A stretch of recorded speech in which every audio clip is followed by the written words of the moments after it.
Vahimlik əsər to'g'riqlikdagi vahima. Avtori Farida. To'g'riqlikdagi vahima. Avtori Yovgul Farida. Ularning nimishqa urishayotganligini bilmaydim. Jilla deb bir-birini talon-taroj qilyotdi. Jin xushqichi yaralangan edi. Birdamdan keyin yana bir muncha jilla paydo bo'ldi. Bu yer jillaning urush maydoniga aylanib ketgan edi. Men bu yerdan ketmoqchi bo'lib o'rnimdan butun kuchimni yig'ib turib ketdim. Endi menga hidishimga jini qushqash kelib yaralangan qo'llari bilan meni tutib oldi. Yo'q, bu yerdan ketsang bo'lmaydi. Bu yerdan ketsang o'lib ketsa. Dedi. Nimishqa? Deb so'radim tezda jur'atga kelib. Bilsang, bu yerdagi urush seni deb chiqibotdi. Bu jilla seni yemakchi. Qo'lingdagi bu uzuk seni qo'g'dab turibotdi. Shun ular sana zahmi yetkazolmaydi. Sana zahmi yesi bo'lmaydi.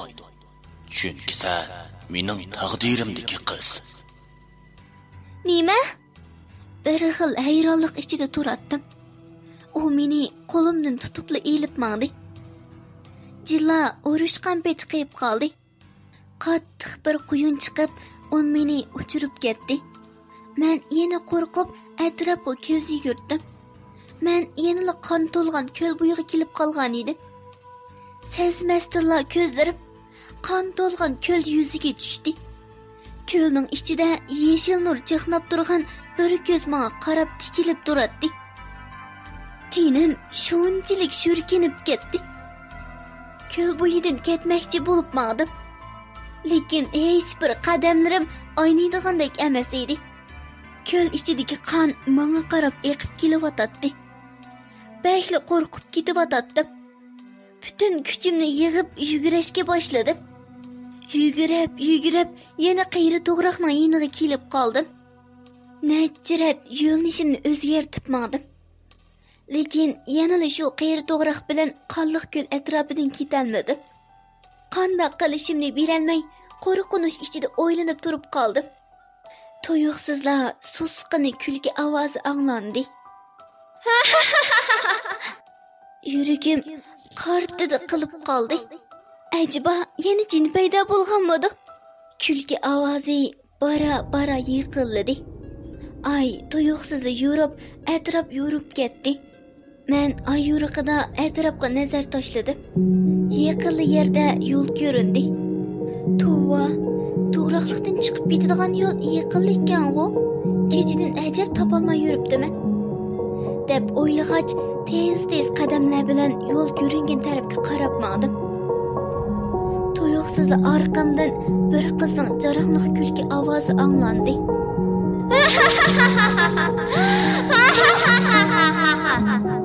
Bu ovoz bir anglasam shunchalik tonish, yana bir anglasam shunchalik vahimalik edi. Texmo tez yugurishga boshladim. Tuyuqsiz yuramni bir qo'l tutdi. Tezda orqamga burildim. Ko'z oldimda yulduz menga qarag'anicha kulib turadi. Bizni tashlab qo'yib, nega bormoqchiding Barna? Dedi yulduz kulib. Yulduzni ko'rib, bekli hayron qolgan edim.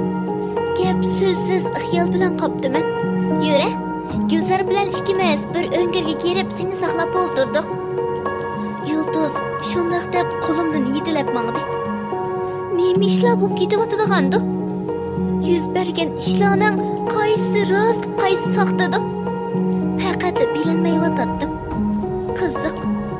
Yulduzning mo'rsida kunduzda men mashinada unutib qopdiman degan sumka esiq turadi. Nimga qaraysan? Tezroq menga. Gulzar yolg'iz qoldi, qo'rqidi. Hojatga boraman deb bek uzoq yo'qolib ketdim, dedi Yulduz. Bu sumkani sen mashinada qoldi degan-ku, deb so'radim. Ha, mana kelay dedik. Ortiq gapni qo'yib tez bo'l.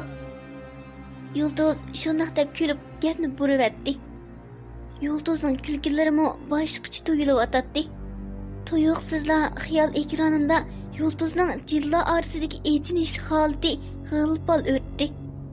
Arqadilla ko'z oldimdagi meni yetilab ketayotgan bu yulduz jinmi nima degan o'y xayolig'imni kechdi. O'z xiyolimdan o'zim qo'rqib ketdim.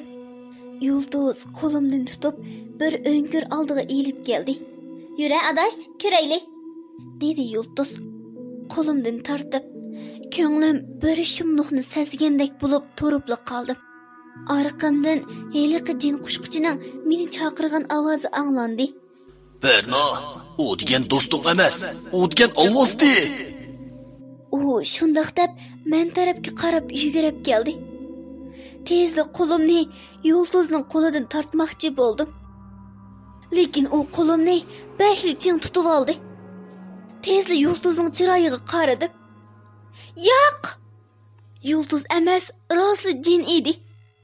Ko'p ko'k sochlari chuvilgan, tishlari xuddi ari tishidek, burun teshikchilari kamardek cho'ng, ko'zlaridan qon tomchib turgan, tirnoqlar uzun, butun badanining terisi undek oq edi.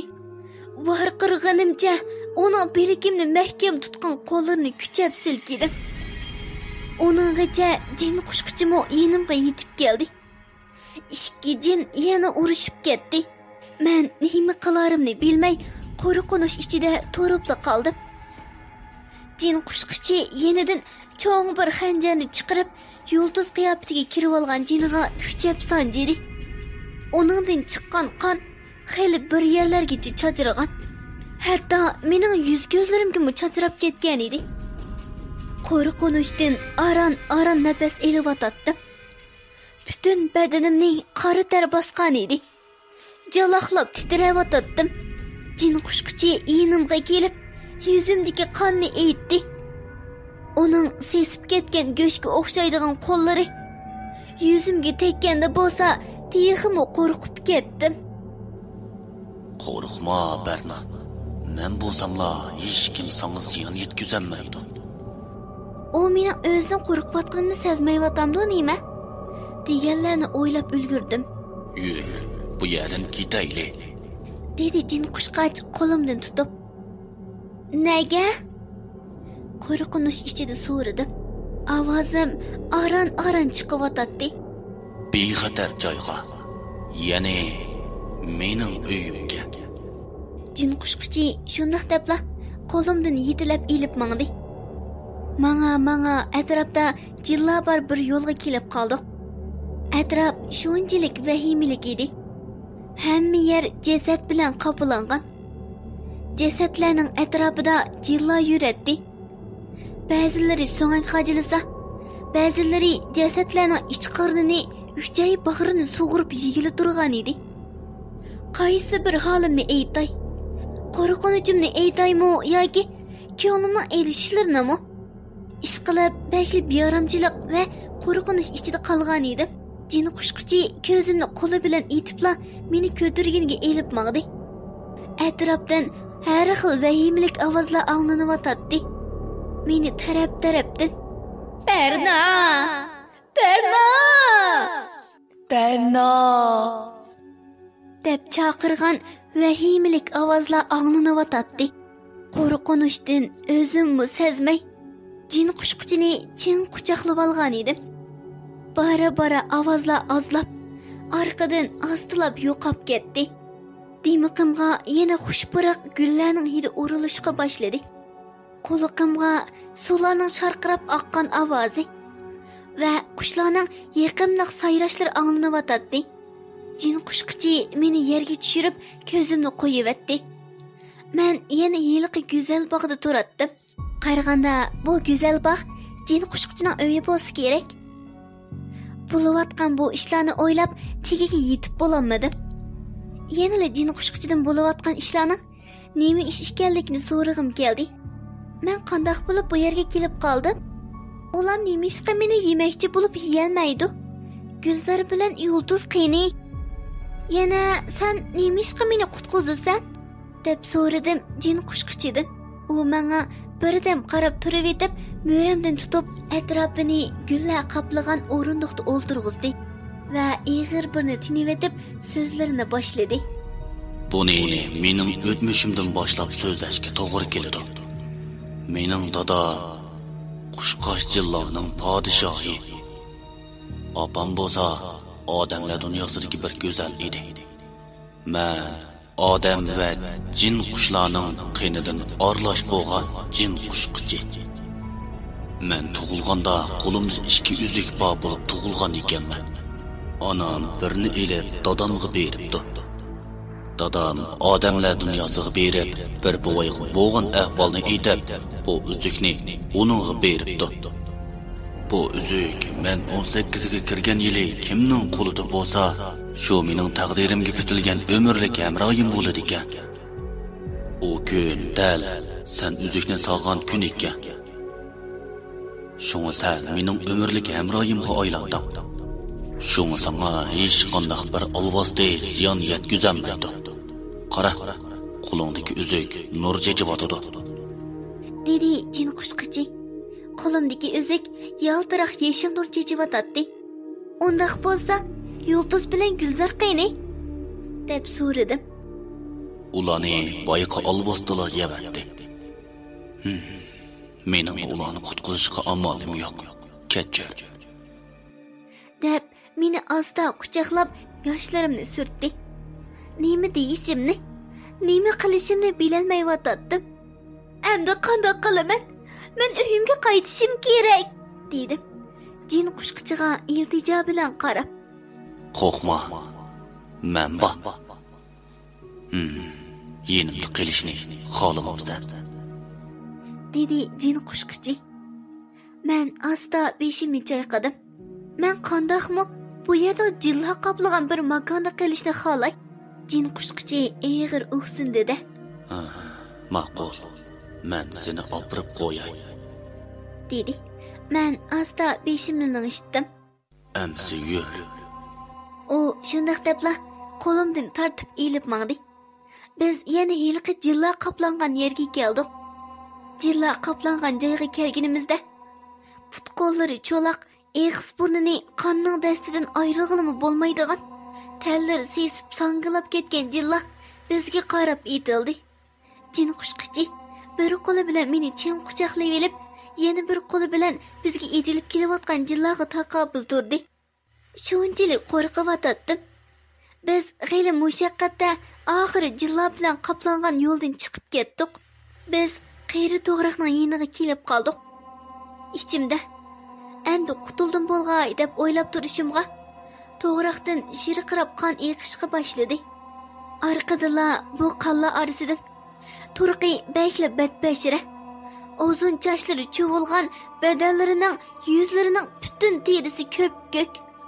Xuddi to'g'rining barmoqlaridek barmoqlari bor.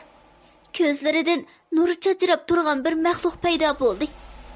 U paydo bo'libla kuchlik bir yulqinib varqirab to'g'riq orasidan chiqdi-da bizga qarab etildi. Jin qushqichi meni qo'g'dab, shappida orqaga burilib, meni yerga qo'yib qo'ydi-da ko'kranglik jinga etildi. Ikkisi bir haza urushdi. Jin qushqichini ko'kranglik jinning uzun tirnoqlari yaralandirdi. Oxiri jin qushqichi yenidan kichikkina yengni cho'ngliqida bir narsani elibla ko'kranglik jinning ko'ziga qaratib otdi. Ko'kranglik jin ko'zini tutqanicha vayjallab ketdi. Jin qushqichi menga qarab, "Berna, atrofingga qara", dedi. Tezlik ko'zimni atrofga tikdim. Men allaqachon qonning ichida qolgan edim. Men shundoq debla ortiq gap qilishga ulgurmadim. Qon meni o'z qo'yniga oldi.